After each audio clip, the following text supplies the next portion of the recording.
G'day everyone, welcome back to Talking Leadership. This is Eric Perez. Thank you again for joining me on this journey we're taking to look at what leadership is all about. Today's podcast guest wears many hats. The first is being a self-employed beef producer in New South Wales. The other hat that my guest wears is as the founding executive director of Hey Inc. Rural Education Program. Can I welcome to the podcast Sandra Ireson? How are you, Sandra? Great, thanks, Derek. Thanks for having me. It's very exciting to do my very first podcast. That's excellent. I'm glad you've said yes to having a chat to me. So let's get into the questions if we can. The first one being your leadership. What was its beginnings? Well, I was fortunate enough to grow up on a family farm in the Snowy Mountains area near Cooma, where my family's sort of I was one of the sixth generation. So a big family. I'm a twin, youngest of the twins. There's 5 of us in the family. My parents are very community focused. Mum taught at the local preschool and helped out on all the sports and schools committees, and Dad did as well with the Lions Club barbecues, and we were taken along to all these events. And I guess that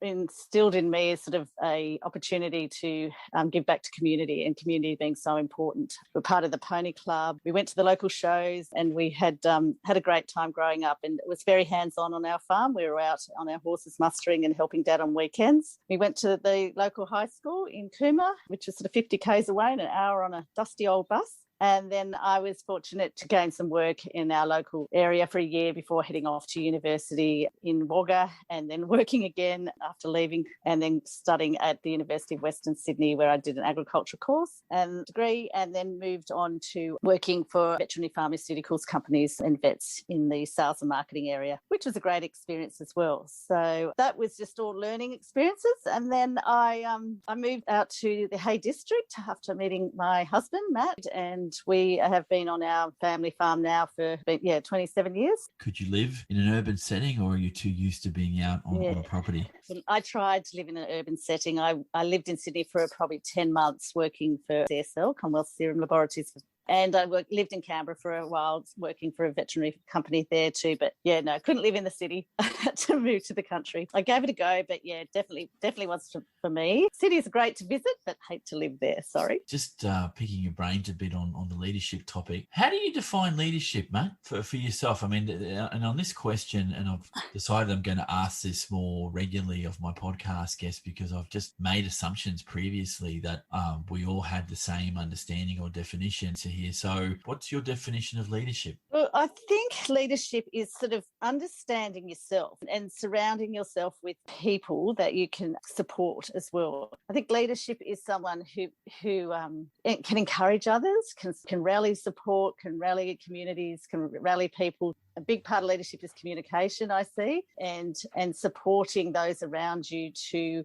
do the best that they can. And I guess I have been fortunate growing up too, that I have had those support people around me. And when I moved to my new community of Bullagal, I noticed there were some great sort of people in our community, but there wasn't a lot going on. So I think I had an opportunity to be that person to let's do something, where we started a local Bullagal sheep races event. And so which has been now going for 22 years, which I started with my husband and have been involved in ever since. And I think leadership from that taught me so much, being part of a small community, understanding people's personalities. And I learnt a lot through a leadership program that I did online with the National Rural Women's Coalition, e-leaders. I think that you needed confidence to be a leader, and doing that program really helped me. I did the Myers-Briggs personality program, which I'd never ever heard of, and the information came back, and I went, oh my God, it's okay to have a messy office. I felt really bad that I didn't, and it really helped me understand personality traits. I think understanding everyone has different skills, and it's not just the loud person in the room that can be the leader. It's sometimes the quieter ones who are great at doing things behind the scenes but actually get things happening. You've been a beef producer for quite some years. You've got expertise there as a self-employed person in your own right, and then you've moved into that field of being an executive director for an education program. So from your experiences of the two, I guess I'll ask this way. Have you applied what you would call different skill sets to being someone who's running their own business versus someone who's running an education program? Not really. I think you need to be motivated, because you're obviously self-employed. No one's going to tap you on the shoulder and tell you need to do this, you need to do that. I think the skill set's very similar in that with our rural education program. It was an idea that a group of us had, and we started it. And it became a unique program. And the great thing for that was that we could just go ahead and invent the wheel as such and invent a program that supported our community. And that's been really exciting. And it was a bit like us starting the Bullable Sheep races too. It was something that never been done before, and we just started it in our community. So I think, and the same with our farming situation. I'm very hands-on in the business. I handle all the sort of financial sides of things, as well as get called into the paddock quite a bit. But my husband is very good at all the other parts that need to go on in the practical side of things. So I think I'm very, very fortunate that, I'm allowed. I guess I have to be answerable to people, but you're answerable to yourself. So that motivation, you need that self-motivation to not give up when things get tough and try and keep things positive, because sometimes it can be pretty challenging. Yeah, thank you for sharing that, because one thing that's come up in previous podcasts, and you've made that very clear in this most recent response, is that leadership can, if you start boiling it down, is about making a choice. You either choose to be a leader or you don't. And with that comes that idea that you just shared about being motivated to get something done. You're either going to be in the game trying to get something up and running or not. And that's always a choice. No one's forcing you to do it. The show that you were describing before, you set that up, and that's been going for 22 years. These are all choices you made to, one, start it up, and two, to stay involved. So yeah, I think the nuance of how we define what a leader is getting more and more complicated in my mind. Not that that's necessarily a bad thing. Do you believe in your travels, Sandra, that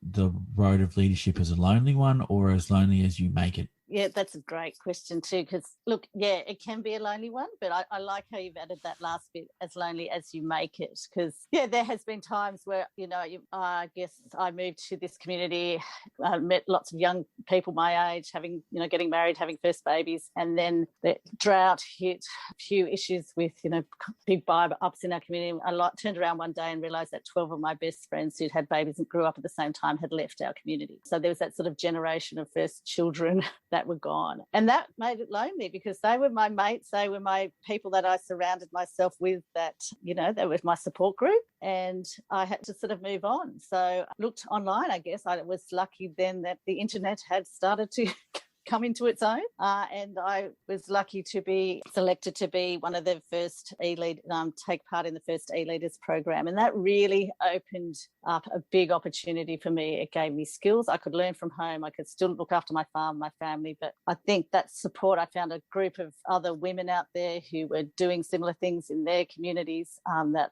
I could get support from and share ideas. And from that was fantastic for me, because it just gave me that, as you said, motivation, and it got me motivated and gave me some skills to move on and to get some more things happening in my community. So I was very lucky. And I guess I then looked at the Rural Women's Award. I think I would love to get to be part of that alumni and have that network of people around me to draw on. And that was my motivation too. That was always a little goal I had in the back of my head, that I would like to just be a finalist in that organisation, in that opportunity with AgriFutures. So through my Hay Rural Education program and through the e-leaders program, I had a mentor, which opened a lot of doors for me as well. And I think that's important as a leader. You need to have that support around you to open it. And being a leader yourself, you then need to bring young other people on and do the same thing. As with our rural education program, one thing I like to pass on to a lot of people is say, we look back in our careers when we first started out in agricultural working, and there was one person or an employer that may have given you that opportunity, gave you that start or gave you that support. And now we need to be those people and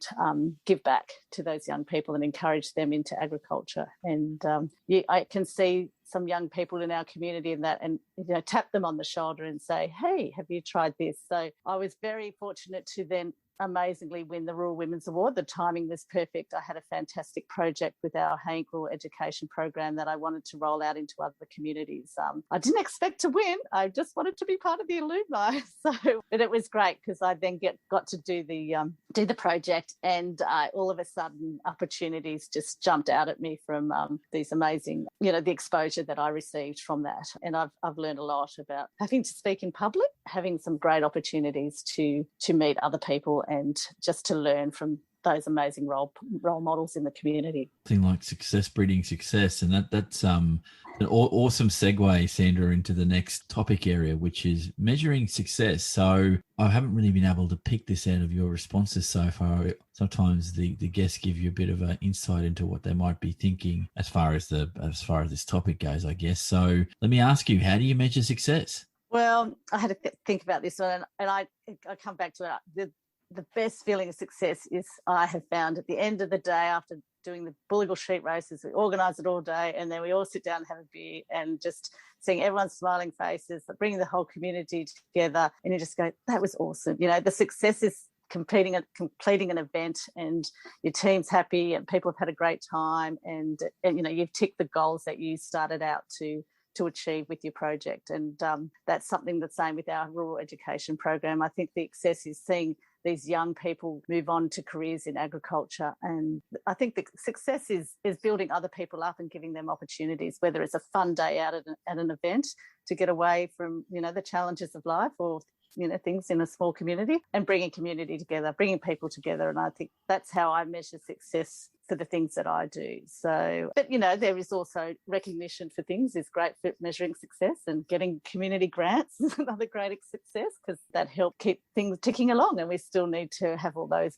parts happening as well. The financial side and the governance side, and all those things need to come together for those sort of programs I'm involved in to continue and be successful. Yeah, that's excellent. Such an energizing thing to hear someone so passionate about their local community. I think people should get more involved if they can. I mean, we're all busy people, and, you know, we can't always make time to spread some joy or do something different to help your community. And I think you can discover that in lots of ways. For myself, I volunteer and have been doing so at my son's high school. If anything, that I've walked away, when I walk away from that, obviously when the kids have left school, that it's helped me to be a better human being. You know, getting out there and doing something in community, and that becomes screamingly obvious when we're talking about this, especially with you, that it seems that is a massive driver for you, and that comes from a good place. And I guess sometimes it's out of necessity too, because you're saying it's a small community. So if you choose to shelter yourself away from that community, it could be a very lonely existence. Is that fair call?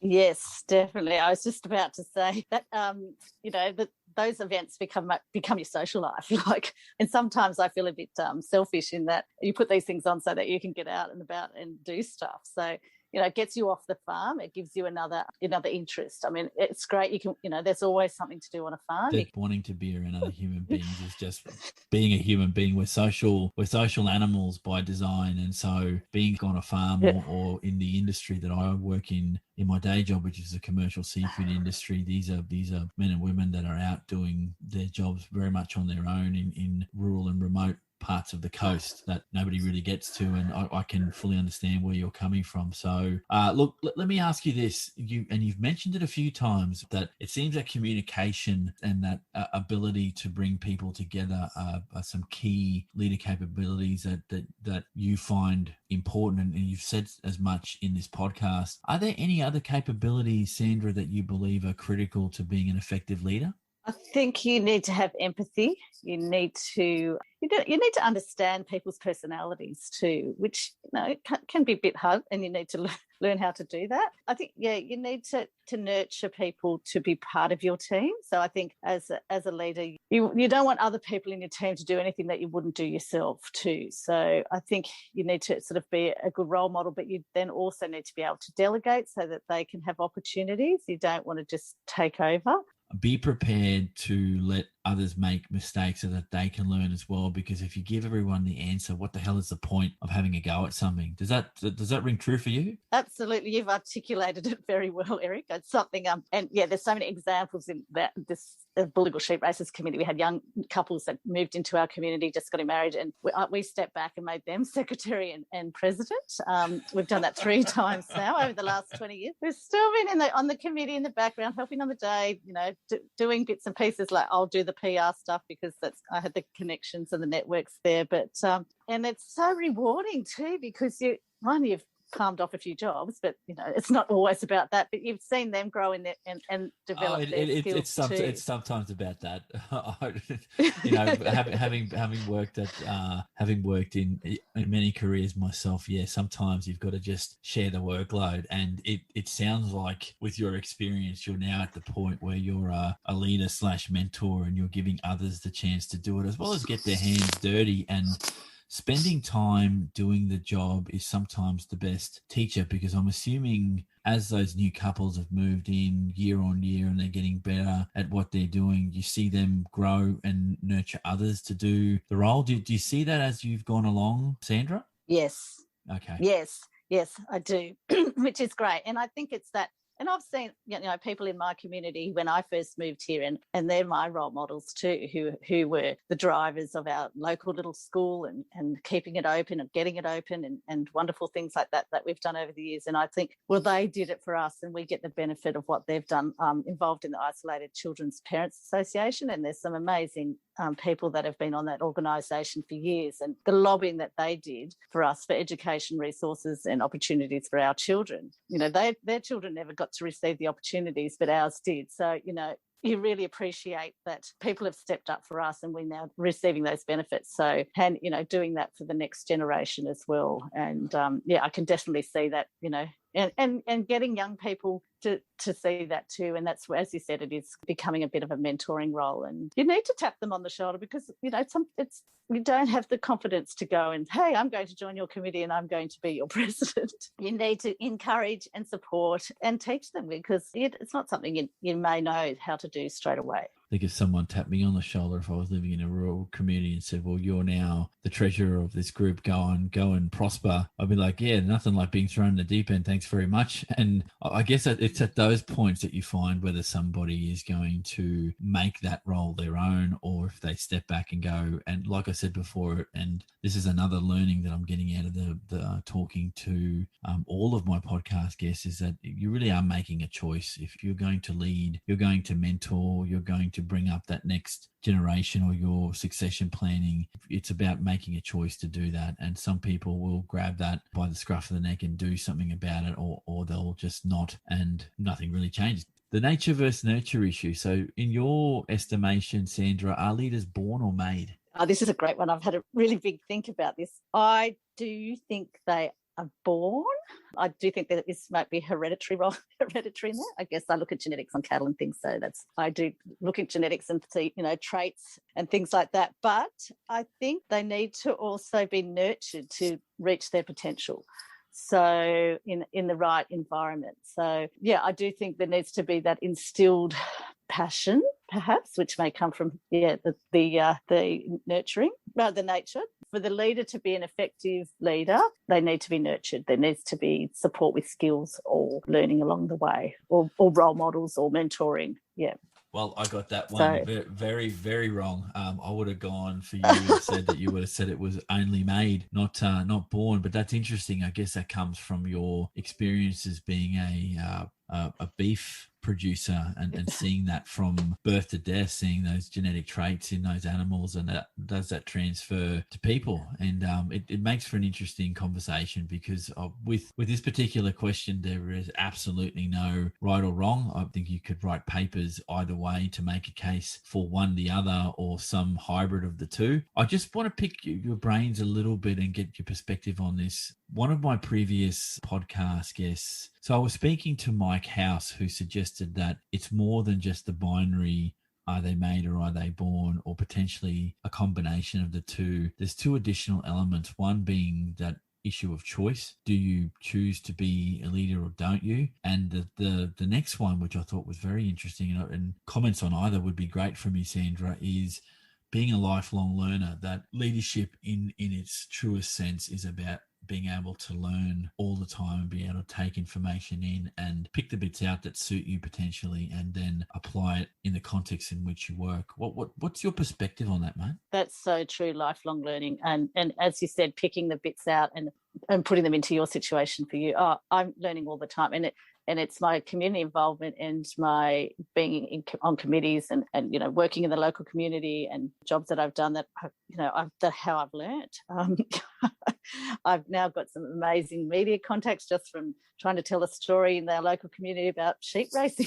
So, which then led to, getting a teacher at our school, which had closed down. And I had 3 children and I was not going to teach them school the air, I can tell you. So, learning skills doesn't have to be in, through a university. It's like learning skills in a community can be from, as you said, you took on the treasurer's role and handed that, and you have to, I was handed that position too with our mobile children's services, and I think it was actually before that, a nursing mothers group. So, and I had not had a lot of bookkeeping skills. So all those sort of lifelong learning is so important. And I think that then those skills you can put into your business or into, what drives you and what your passion is. And I think, you need to, if you're not doing what drives you and your passion and you love what you do, you're not happy. And I think that's the most important bit too, is you need to be happy in what you're doing to then be able to achieve your successes. Yeah, could not agree more. I guess one thing that's now worrying me is if I go out to a rural or regional area, am I going to be inundated with jobs that I didn't necessarily want? Oh, here you go. Here's a new role for you. Go off and do what you need to do. And I think it's by necessity because there's so few of you in rural and remote areas that you've got to be prepared to get in and give it a go. And I think the kind of person, and this is,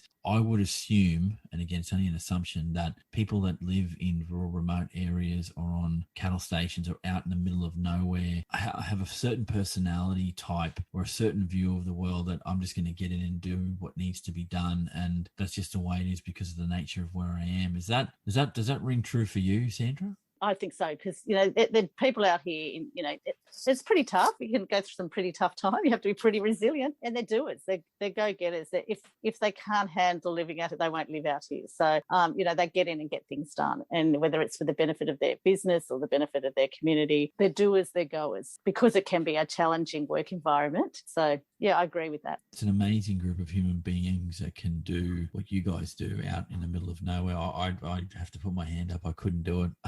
It's just not enough in me to have the resilience to live that kind of life. And we need people to be able to do that. Otherwise, we're not going to be able to feed ourselves. But that's a whole nother podcast. There has been some amazing changes, though, with technology, which has supported people where we are living. Like for me, getting the internet was a game changer because my lifelong learning could continue. I was connected all of a sudden with other like-minded women or people in communities doing same things, which has helped my development. So we're not as isolated as we used to be. So, and we can jump on and talk to people in Zoom. And I think that's really changing the shape of our rural and remote communities as well, because we are getting so many more skills coming back into our areas because people can work from remote areas, which is a big game changer, and it's great. So Sandra, we're at the end of the podcast. I have one more topic area to bring up, and this one again needs me to ask you to draw on your experiences. Obviously, looking back on your leadership pathway, what would you tell a younger version of yourself about being a more effective leader? Sit back and listen a bit more. Don't rush in. And I've learnt so much more about people's personalities. I think understand that you do need those different personalities and those different traits as part of your team. So I think I would tell myself to take on board a lot more of the other skills around you and get that support. Don't try and do it all on your own, because it's going to be two things. It'll make it easier for you, and it will also make it a better outcome for all involved, because those people will learn more skills and be part of the leadership journey and go on to be leaders as well. So I think that's one thing I would have tell myself back then. So learning all the time about dealing with those things too, which is exciting. And and you've got to do what you love. You've got to be doing what you really enjoy doing to be good at it and to succeed in it too. Brilliant. Thank you, Sandra. So for those listening, I've been speaking to Sandra Ireson, who is a beef producer, one of the great people out in the ag sector doing what we can't do in the city. So I very much appreciate that. And she is also the founding executive director of Hey Inc. Rural Education Program. Sandra, thanks for your time, mate. It's been wonderful. It's really made me think about my journey and something and leadership. And I've got a lot out of this, actually. I'll probably move on and make me a better leader, just having a think back of how I've got to this point. So I really appreciate it and love your podcast. Thank you. Oh, thanks very much. And thank you. You're a fantastic storyteller. And this is what I don't think you brought it up in the skill set when I was asking that question, but I think you and others that I've spoken to are very good at telling a story, and that falls under that banner of communication, and so be it. But I think this for me is always an educational process, and it reminds me that we are very reliant on those in rural and regional Australia to live, and by live I mean being able to access our food, and so that's much appreciated. So for those listening, this has been Eric Perez on Talking Leadership. Thank you for joining me as always. I'll catch everyone on the next podcast.